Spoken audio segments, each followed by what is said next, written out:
Hello, my lovely little disco biscuits. This is my second reaction to REN Vincent's Tale self-portrait.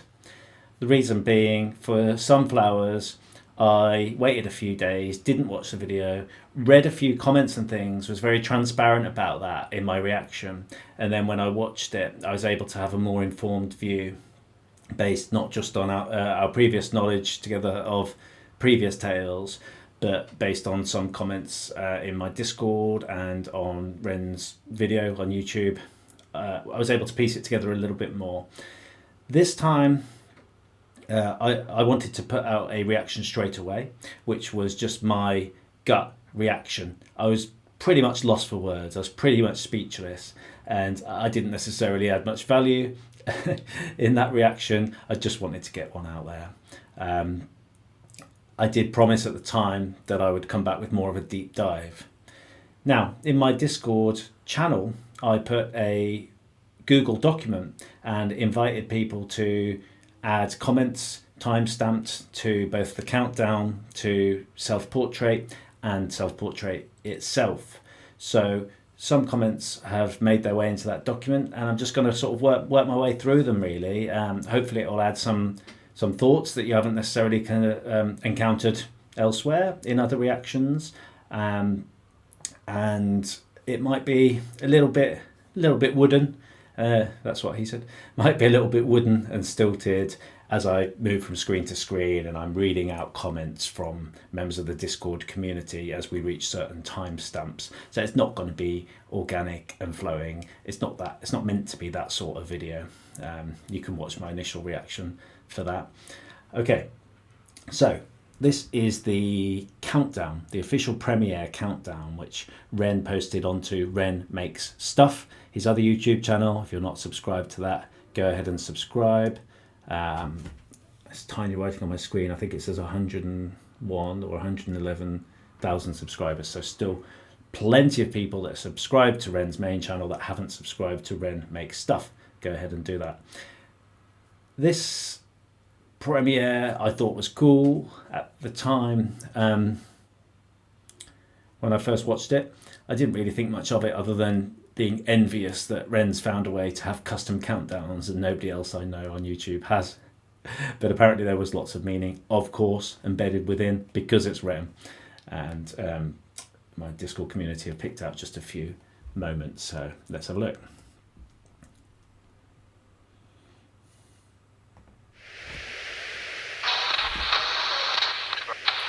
Obviously we're starting with Johnson the Bunny there, which was like almost the second iteration of the Sick Boy logo after the first face that we know.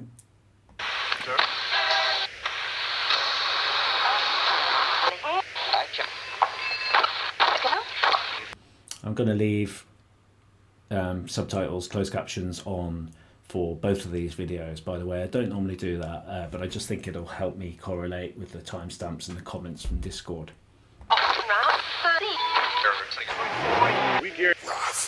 Welcome to the end of days. Okay, so what we just heard in that voice before it said welcome to the end of the days, we heard a voice that said wrath, rage, which is like 4 minutes 10 in Seven Sins, REN song Seven Sins, and possibly linked to a wider theme here. Potentially each of the seven sins are mentioned in this countdown, and there are several callbacks to the song Seven Sins and lyrics from that song as well. Below, the fires rage, their hungry flames consuming what little remains of the ancient forests. Okay, so if we think about what the narrator is saying here, he's describing gluttony. Humans consume and consume. Planet Earth gets a frontal lobotomy. Greed, taking more than we need. Our oceans will bleed. Right, so let's go back. Below, the fires rage, their hungry flames consuming what little remains of the ancient forests. Far to the north, the polar bears drift on shrinking islands of ice, their silent struggle a haunting echo of our own. Was that actually David Attenborough or just a voice alike? I'm not sure. Right.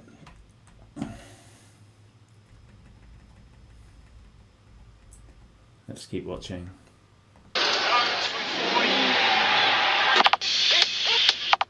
The car revving then. The car starting and revving. We'll come on to that in a minute. Animal flow. You're remembering of a cannibal king where chaos and anarchy roam. Trouble is bubbling under the skin. So that's potentially the Mitsubishi Triton ad in Australia that included Animal Flow. What I find interesting about that is that we're talking about consumption and capitalism, and as far as I can remember, that was the first time that one of REN's songs was used commercially, literally in a commercial. And so perhaps there's a certain irony there.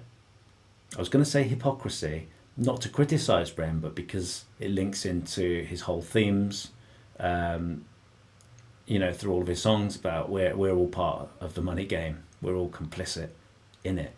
So there's a nod to that. And then if this is all about the seven sins, potentially that moment might represent pride.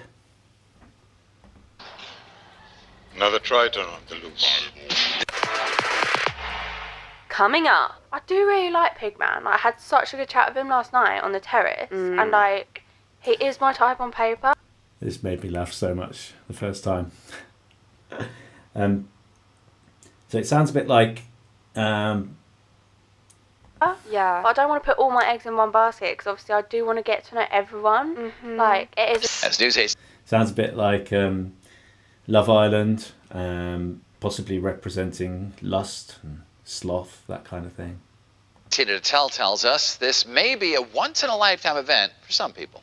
It's not as exciting as I thought it was going to be, you know. Capitalism is Somebody commented on my Discord, a once-in-a-lifetime event, not as exciting as I thought it was going to be.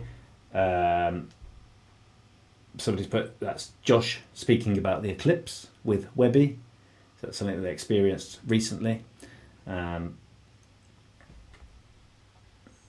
failing us. People are doing the unthinkable. They are consuming less. The answer? Envy in a pill. Envy in a pill. Envy being one of the sins, one of the seven sins, which is coveting, isn't it? Coveting thy neighbour's wife. We assembled a team of scientists from all over the world and worked out the chemical composition of envy. I love you. I need you more than I have the words to say. I don't know how. So there's a note here calling out that's very similar words to the lyrics of the Big Push song Precious. What an incredible song that is. Potentially representing here lust, greed. Or why? But I would die a broken girl without you. Please, go away. A year on from the tragic stabbing of a 14-year-old girl by a teenage perpetrator, who was then shot by police. So 1 year on from Jenny and Screech. If this is supposed to represent the seven deadly sins, then that could be rough. The community remains deeply shaken. And then we've got Ren sitting on the sofa, sloth, rinse and repeat, reruns, repeat, time lost, callbacks to various seven sins lyrics there. Okay, so now we're going to move on to the main song itself. Again, sorry that I'm looking over there and reading. I don't want it to be too robotic, but I'm trying not to miss anything as well. And thanks to members of my Discord community for putting this together, and thanks to, just generally by the way, thanks to my loyal Patreon supporters who have supported me right from near the start of the channel's inception. You know, we wouldn't still be here without you, couldn't do it without you, so thank you. All right, let's move on. Falling.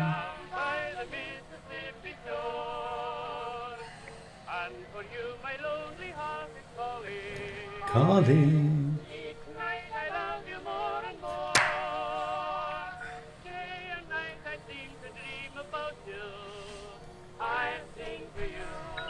I'll cling to you.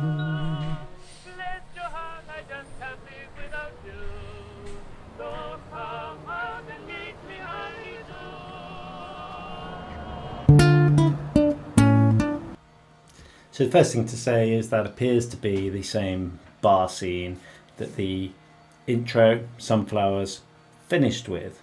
But there are some differences that have been pointed out to me here. And that is that the video visuals have been delayed slightly compared to Sunflowers. If you listen to the audio, it contains 2 extra lines of song at the end, what we've just heard now, but the prologue didn't, but it's got the same visuals. Extra lyrics that are in this, from that song, that aren't in Sunflowers. Bless your heart, I just can't live without you, so come out and meet me like you do. Bless your heart, I just can't live without you, so come out and meet me like you do. And Susie, who's put in Discord, who's put, I don't need credit for anything, I just put my name here so you know who to blame, so I'm blaming you, Susie, has put, my theory is that in Sunflowers, the devil's voice is calling out like the lyrics say, and in Self-Portrait, they meet. I was trying to pause it at just the right place. So there's 1, 2, 3, 4, 5, 6 blood splats there. And they didn't just appear all at once. It was one after the next, after the next, after the next. We know that nothing is by chance or random with Ren. Everything has a meaning. Whether he consciously puts it in or whether it's an element of his subconscious bubbling up to the surface. This looks very conscious. Why? Why are there 6 blood splats on the screen right now? I guess we're probably not going to find out the answer to that until we've seen all of these new tales. It's exciting and frustrating all at once.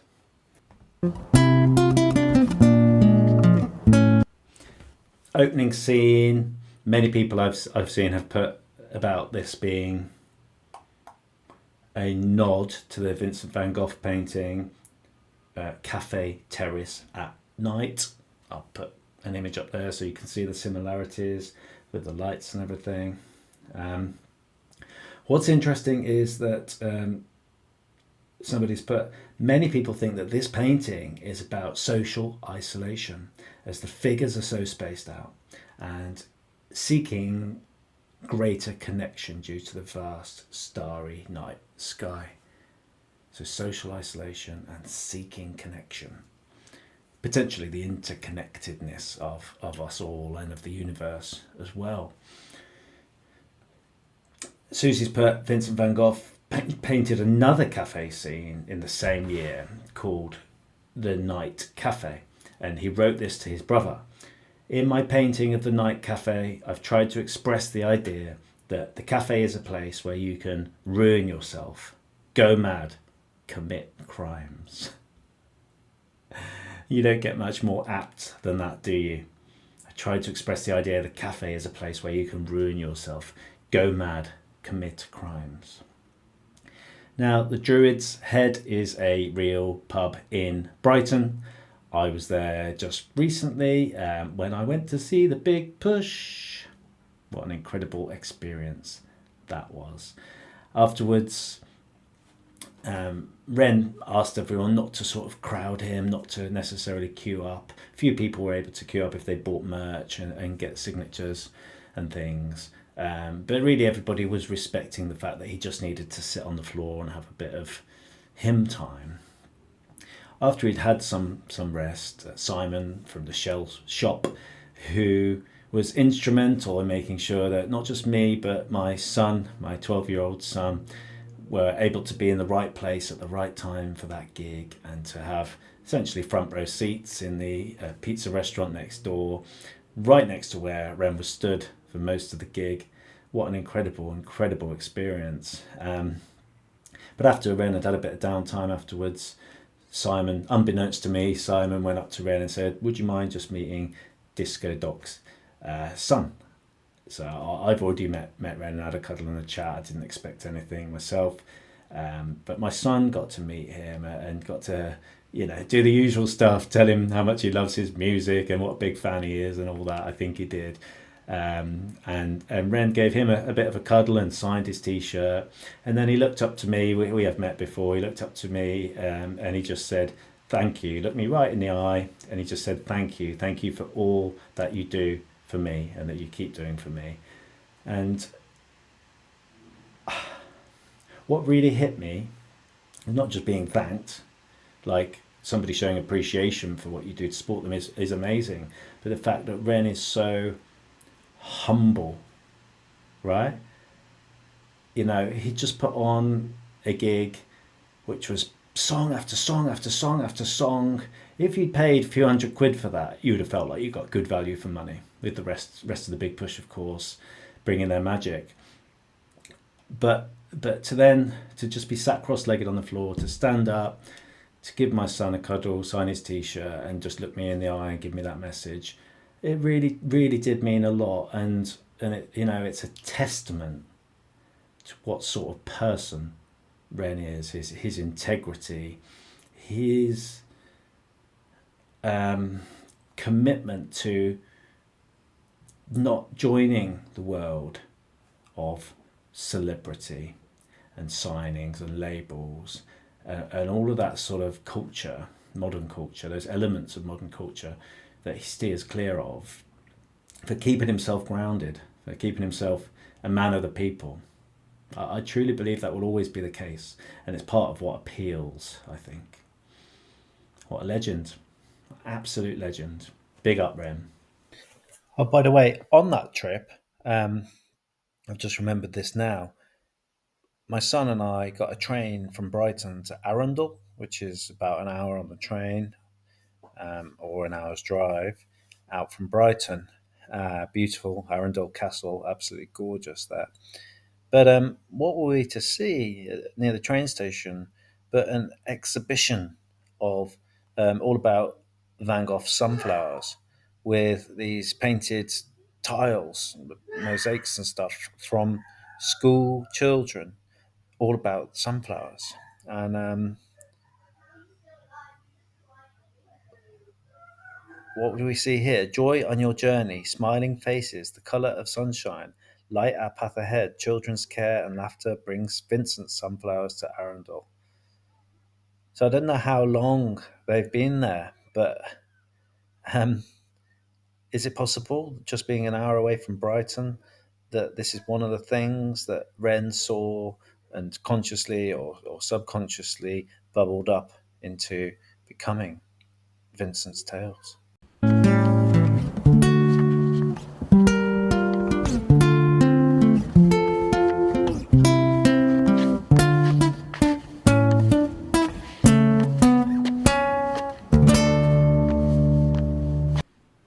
Vincent. Here's Vincent.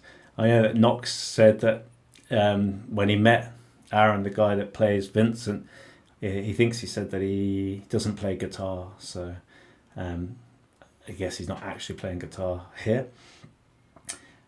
Somebody's put 58 seconds in the notes here. There are layers here as Ren paints his self-portrait. Ren confronting the artist, Vincent van Gogh. Ren as character Vincent showing himself to and being seen by the artist. Ren, Vincent, the character stealing the guitar. Oh, that hasn't happened yet. Stealing art from Vincent van Gogh. And doubtless more nuanced interpretations, but that is all that's hitting me this second. And then Susie's put, after reading this, it kind of reminds me of Hi Ren. The pinnacle of your success is stealing other people's materials. Man.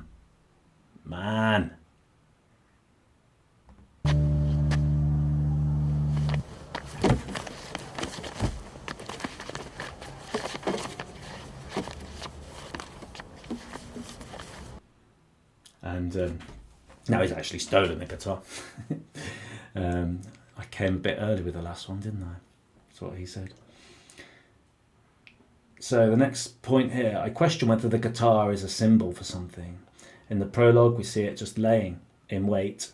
In Self-Portrait, we see Vincent van Gogh playing it out in front of the cafe. Is Van Gogh just waiting for Ren to snap outside the cafe? Potential scene of crime and madness and chaos. Ren cracks and rips it away from Van Gogh and immediately descends. Van Gogh doesn't really fight Ren for the guitar. He tries to get up, Ren pushes him, and then Van Gogh just watches. He does say later, "I am chaos incarnate."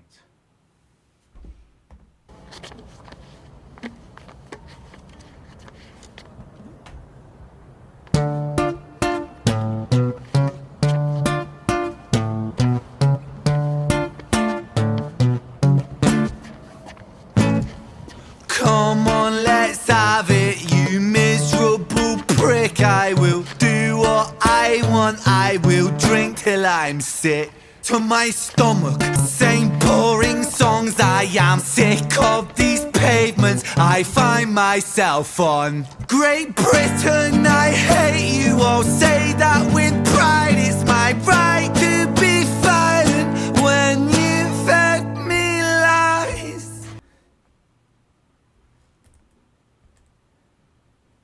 Great Britain, I hate you. I say that with pride. Great Britain, I hate you. I say that with pride. So he doesn't just say Britain, he includes the word great in there.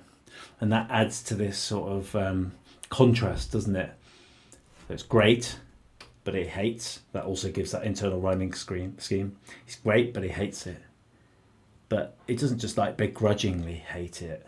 No, he's reached the point where he feels proud to have such a strong emotion as hate about his own country where he was born and bred. I hate you, I'll say that with pride. It's my right to be violent when you fed me lies. It's my right to be violent. Internal rhyming schemes again. When you fed me lies. Right, violent lies. What has happened to this character to feel like their whole country has been set against them, their own country, their own government has just been feeding them lies their whole life, to the point where they believe it's their right to be violent? Because generally in society we all agree it's nobody's right to be violent. We might not be pacifists, we may say there's a right to defend yourself to a point within reason, but it's nobody's right to be violent.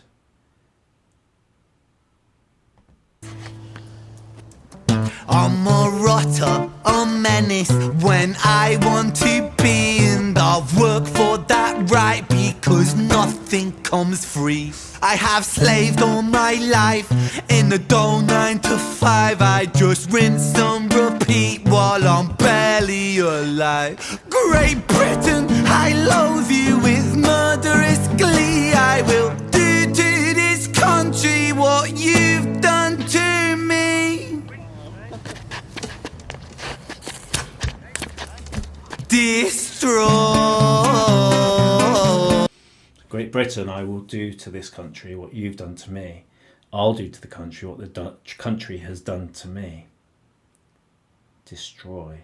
So the country has destroyed him and now he's going to destroy the country. Beautiful, efficient wordplay. Ren doesn't have redundancy in his lyrics unless it's intentional for a specific effect. He's very, very efficient and economic with his words. He's able to say so much with so few words. I want to tear apart these buildings from the cinder blocks they stand. Leave this town in dust and rubble, make some trouble with my hands. I won't lie, I'm fucking wasted, but I wasted all my youth, and I've stayed so damn complacent. Getting wasted is my truth. Getting wasted is my truth. He's like growling it. It's guttural. Getting wasted is my truth. meaning, getting wasted is escaping reality, isn't it? Attempt to escape reality. So to find your truth through escaping reality is quite a deep statement, isn't it? I just want to comment, by the way, on the videography here and how the angles are all incredible from a visual point of view. Like, they add to what Ren is saying so much, like he's staggering, he's drunk and it's rocking. But also, look at all these windows which act like mirrors. We can see the fairy lights reflecting within. And yet we never catch a glimpse of a camera or a cameraman or a camera crew or anybody involved in recording this masterpiece. That in itself is utter genius. All my youth, and I've stayed so damn complacent. There was there's somebody in a wheelchair there in the background, and one of the comments in Discord is, this reminded me of Money Game 3 and Jimmy. Whether that is intentional or not, I'm not sure, but again, nothing is usually a chance or a coincidence with Ren. Everything's very well thought out and choreographed, for sure. Wasted, but I wasted all my youth, and I've stayed so damn complacent. Getting wasted is my truth, so my style of self-expression is a fist into the gut. It's throwing up upon these papers. Shut your fucking mouth, you slut. Shut your fucking mouth, you slut. Reminded me of Jenny's Tale, the silence lyrics, when she just stopped speaking. Angel, I am Lucifer, might reign like Genghis Khan. Soon you will all know my name. I am the storm after the calm. I'm the victim of the victim list, the pill that makes you sick. I am chaos incarnate. Several of these lyrics within the last 20 seconds sound very much like towards the end of REN.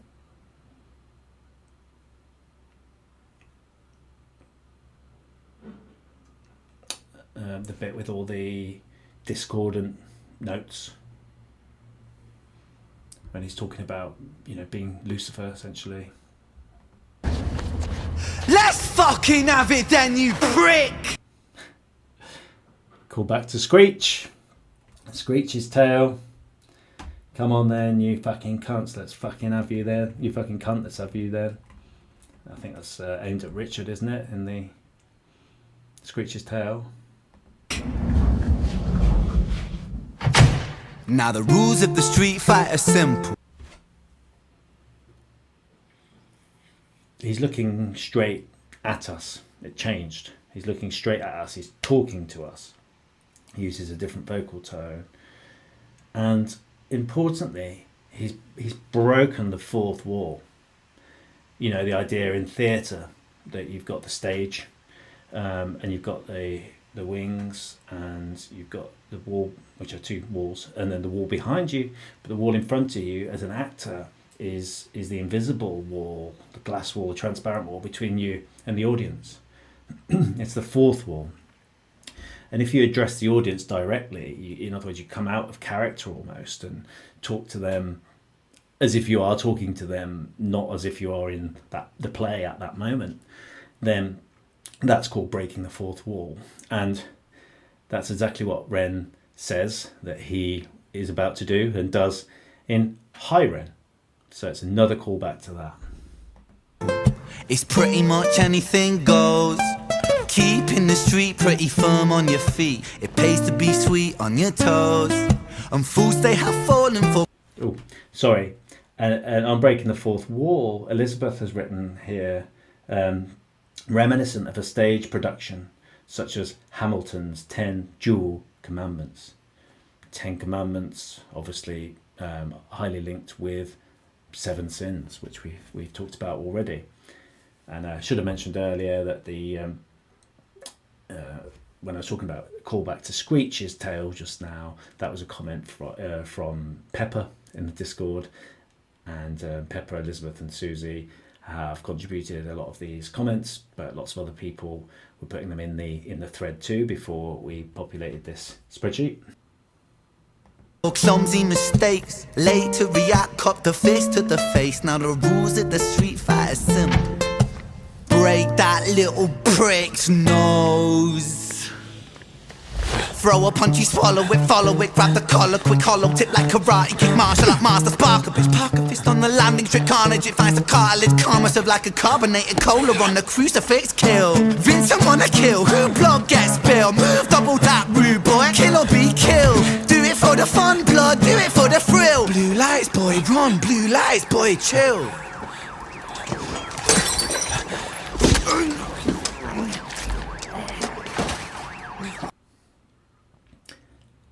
Street fight never looked so beautiful, did it? Why do, as humans, why do we have this crossover between violence and beauty and death and sex? And many of the classic tales, for want of a better word, throughout history have been this blend of all of these things, and as humans we just seem to love it. We can't get enough of it. Why is that? Is it reminiscent of our animal instincts? We've spent so long pre-human as a species, pre-society. It takes us back to that.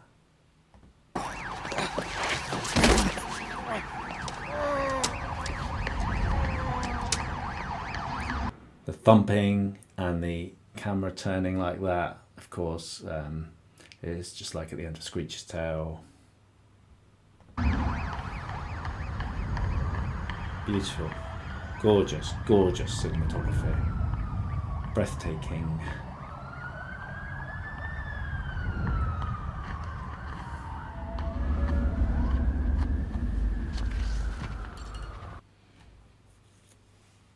I'm not sure whether it was that bit twisting like this or whether it's later on when it twists more like that, but I've seen comments elsewhere about the figure of 8.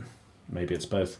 The camera moving in figures of 8, and of course Ren's Fire in the Booth has the 888 rhyme scheme, and in that he gives lots of reasons why the number 8 is very special to him and to other people.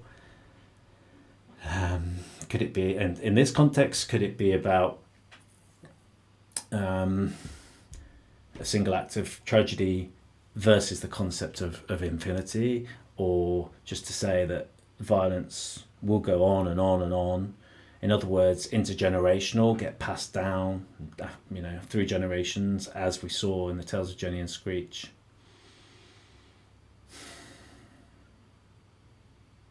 So many layers.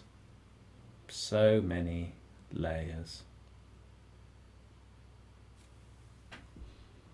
I was going to try and make a Mary Berry comment then, but I couldn't think of one. I'm not as clever as Ren, see. And we also had the karma served like a carbonated cola on a crucifix just now as a nod to crucify your culture. Could be talking about Coca-Cola, commercial commodity, well known around the world. Well-known claims, big claims that Coke was more recognisable than Jesus at one point. Coke has had run-ins with the church around some aspects of its marketing. Some people are now more responsive to the words of advertising than words of the divine. But also could be Coke as in cocaine. There are famous Coke spoons in the shape of a crucifix, such as in the movie Cruel Intentions. Karma served like cocaine, then could be quick, addictive, exciting, stimulating. Served on a crucifix could be on display so that others see it. As a warning, like in the case of Jesus. Trophy achievement. Crucifix could also signify the karma serving is also being done by following some set of rules, like the rules of church, the rules of society. Justice becomes a spectacle. Karma is no longer a solemn reckoning, but served up like fizzy drink. Entertainment rather than enlightenment. Of course, now we see K-pop demon hunters. They have the song Soda Pop, don't they? So that demon hunters, Justice, Soda Pop. It's all coming together, man. Once again, Ren was slightly ahead of his time. Suffering is being packaged. Crucifixion, symbol of profound sacrifice, is now a platform for superficial gratification. Cola, nod to how society monetizes or commercializes suffering through media, politics, capitalism. Moral decay might express disgust at the mismatch between divine justice, karma, crucifixion, and the modern world's shallow tastes. Cola and tooth decay, of course, through the syrupy sugarness, saccharine sugarness of society.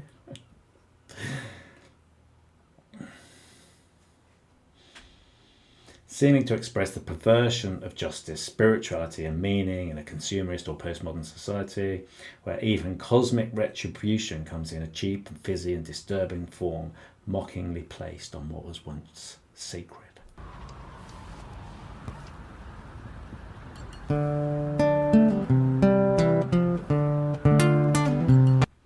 Here in the graffiti, we see a ghost, similar to the ghost that we saw in Sunflowers prologue in the room, near the burning sunflowers.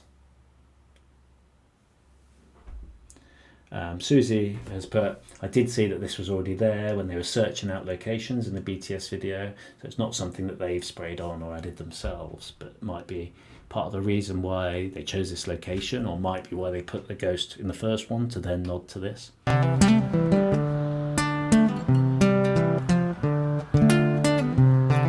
So it goes. Well, apart from the incredible gravel in his voice. So it goes is the notes, but I can't get that gravel, that sort of reverb. Let's hear it again, and then I'll talk about the lyrics. So it goes. Jesus, man. So it goes. He's got a tattoo of that, hasn't he? It's tied to one of his favourite quotes from Slaughterhouse 5, Kurt Vonnegut, Slaughterhouse 5. The phrase "so it goes" is a recurring refrain that appears after mentions of death or other unfortunate events. So I think Slaughterhouse 5 sort of jumps backwards and forwards in time, and so it goes sort of links each of the sections, and maybe that's what Ren is doing here with the tales as well. You know, it's a non-linear story, and so that's quite a beautiful way, by using those three words, of nodding to a whole piece of art, that novel, which uses the same technique of time hopping.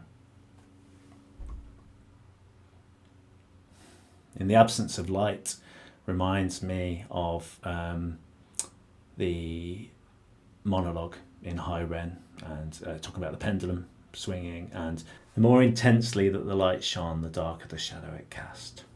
In the absence of the light, the devil sowed a seed in our mind. Vincent was shaken, run from the law, hide from the beacon, crouch on the floor. The cook to torment him, hate the wolf spits on him, rapes him, hits him, kicks him when he's down, and that shapes him. He hears the sound of a copper, hot upon his tail proper, Vincent off his rocker. Bothered by the lie the Britons sold him, what a shocker. Where greedy eat the poor, a holy war, the chosen prosper. But some are never chosen, they stay frozen in the locker, destined to survive in 9 to 5 and watch the clock. Okay, so when Vincent was talking, or he was talking as narrator, about the country lying to Vincent, now we get to the details. So Vincent was promised sort of like the American dream, I suppose. If you work hard, you can be anything. You can be a millionaire, you can be successful, you can have a life with anything you want in it. But the reality for so many is either that they're dirt poor and barely have enough money to buy food to eat, and they're paycheck to paycheck to paycheck, or they're in ever more debt, or that they do have enough money to eat, but life is just this sort of grey, monotonous existence of clocking in, clocking out of your job, and no real fulfillment, no spiritual fulfillment, no intellectual fulfillment, just going through the motions, man, for decades and decades, for most of your life. And then you retire if you're lucky, but then some people just drop dead at that point. Pretty fucking bleak. But this is what we're now hearing is Vincent's grudge against the country, Great Britain, or not so Great Britain in his eyes. But don't think about reality, my little happy shopper. Her brand. Don't think about reality, my little happy shopper. Happy shopper in terms of consumerism, just be a good little consumer and earn money and spend it, buy stuff, buy stuff, buy stuff.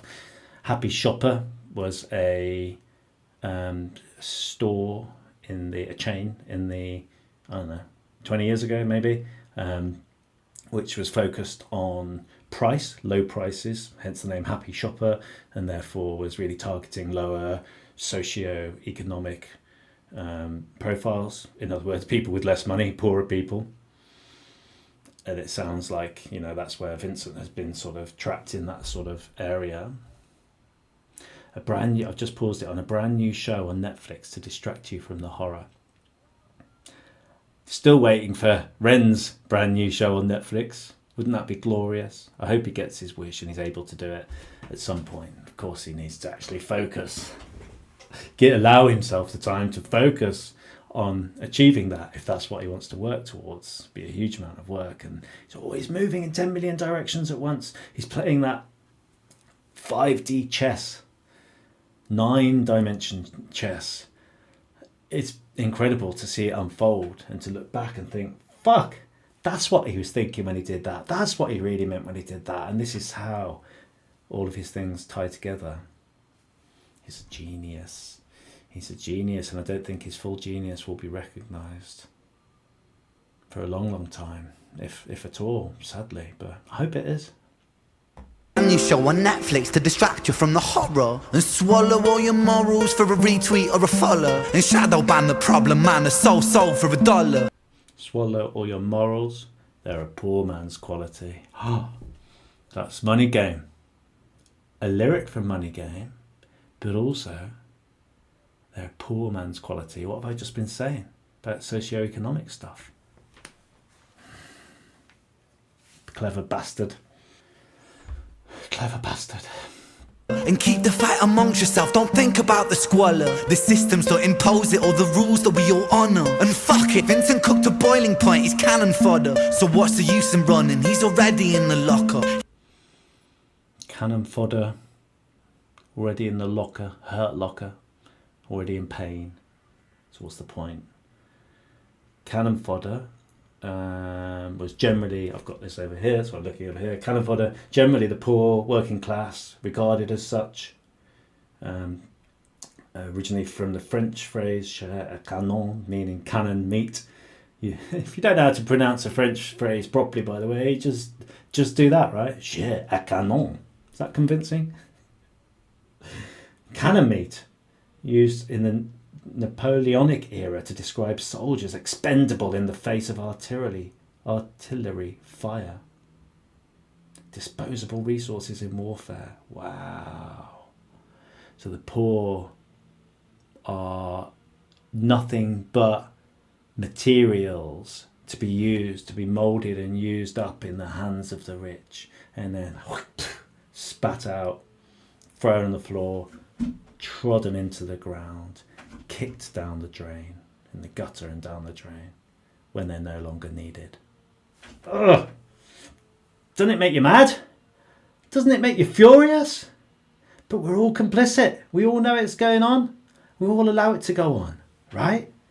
That's REN's message over and over again. He's careless with his actions now, a clumsy motherfucker. He turned to face his fate, cause fate's a bitch and none will stop her. Richard was an officer who stood at 6'3". Was his first day back at work after a time of absent leave. Poor Richard. He hasn't had the best career, has he? So here he is. He's back after facing the horrors of Jenny and Screech. He had some time off. We saw some of his story in the little clips that Ren put out, some of his family and so on. He's not doing great, but he's back. We've started with the same lyrics broadly as the last of the previous tales, Screech's tale, but this camera is rotating around him, so it's like he's frozen in time. He's back. He's back where he was before. PTSD. It can trigger flashbacks. You know, if he hasn't been going through the therapy, I think was in one of the little mini stories. I think actually there was one where he did speak to a therapist, wasn't there? But yeah, he's obviously still got a lot of work to do. Working London on the night shift, what he didn't think he'd see was our boy with a guitar, bruised and battered on his knees. But Richard lived in caution now, tormented by his past. Richard lived in caution, tormented by his past, not so quick to find a trigger. So there's a double there, right? Because caution doesn't just mean that he wants to be cautious. You get a caution if you're arrested, but it's not enough for a full, I don't know the technical words, but for a full prosecution? I don't know what the word is. It's not like a full arrest, it's just a caution. It'll stay on your record as a caution, but not as a full offence. It can be helpful if you're wanting to seek certain jobs and things, to have a caution on your record, but not a full offence. And so he's not going all the way, pulling the trigger. He's holding back. He's being cautious. I love it. I'm loving it. Not so quick to find a trigger, not so fast. But Richard was a righteous man who lived inside the law. So he leapt upon poor Vincent and he cuffed him to the floor.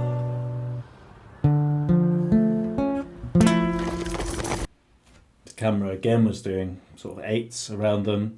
That boom, boom, boom, boom, boom, I believe was the guitar chords at the end of Screech's tale. So clever.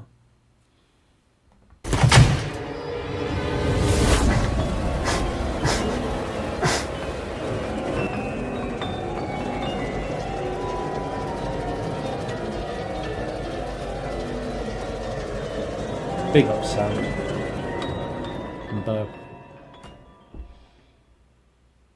Richard's Tale coming soon. Ren has previously said that there is going to be no Richard's Tale. He's on record of saying that. People have put out screenshots and things. And yet, that just said Richard's Tale coming soon. Maybe. I think it is. I don't know why he changed his mind. So I'm just going to go into the comments here and just see if there's any that we missed. Susie, a boy with a guitar, bruised and battered on his knees. Doesn't match the visual, seems really out of place for Ren. Ren doesn't just do close enough to the lyrics. Is it a metaphor for the spirit being broken, or is it something that will be answered later? Good one. Dancer Bird, this has stuck out to me since first listen to. Makes my head itch. Is this Vincent being on his knees metaphorically rather than literally? Life has beaten Vincent down to his knees to the point where he doesn't give a shit anymore. Susie, why reference the guitar here? Is it a symbol for something? Not something you would have in Street Fight. If you did, you wouldn't still be holding it. Is it a metaphorical reference to being beaten down, losing all faith? Is the guitar to signify that it is Ren? Pepper has asked if Richard has created something in his mind to justify shooting Screech. Maybe he was kneeling, but Richard's brain has twisted the story. Could be. We don't know yet. We don't know. There's not enough yet. I think that might have been it. I think there's one more general comment. Let me switch tabs. From Elizabeth, Vincent's Tale self-portrait seems like the counterpoint to Wren's bittersweet symphony. This is the Britain I know, this is the Britain I love. Great Britain, I hate you, I'll say that with pride. References to drunks falling off the sidewalks, distant sirens, they crescendo like a symphony calling, focusing on the plight of the working class casualties out on the streets sleep rough. Homeless man in Vincent's Tale. Vincent, slaved all my life in the dull 9 to 5, just rinse and repeat till I'm barely alive. Then the street fight, mad how small altercations can define who we are. Vincent's fate now tied to a moment of rage in the street. So that's a callback to the lyrics in Bittersweet as well. Yes, lots of similarities there. I'm going to refrain from adding a whole load of my own thoughts at the moment. I really want to give credit to those members of my Discord community that took the time to capture that. Again, I'm sorry it's a bit disjointed, but I just wanted to get those points out there and see what you thought about them all, really. Let me know if that worked for you. I've been playing with sort of hybrid approaches. So for Prologue, I held off from watching it for a few days, but did read the Discord comments and some other comments on YouTube, and then gave a more informed reaction. For this one, I recorded my gut reaction, which was me saying virtually nothing at all, just bopping along, got that out there, and then promised a more detailed breakdown, which I've done through this sort of crowdsourced method here. So perhaps more information in there, but maybe a bit less flowing, less organic. Let me know what's working for you and how you think I should tackle the next installment when it comes along. Like you, I'm on the edge of my seat. I have no idea what's coming. I can't wait for it, and I look forward to it very much. And thank you for joining me here in the disco, and I'll see you next time. Peace. Peace.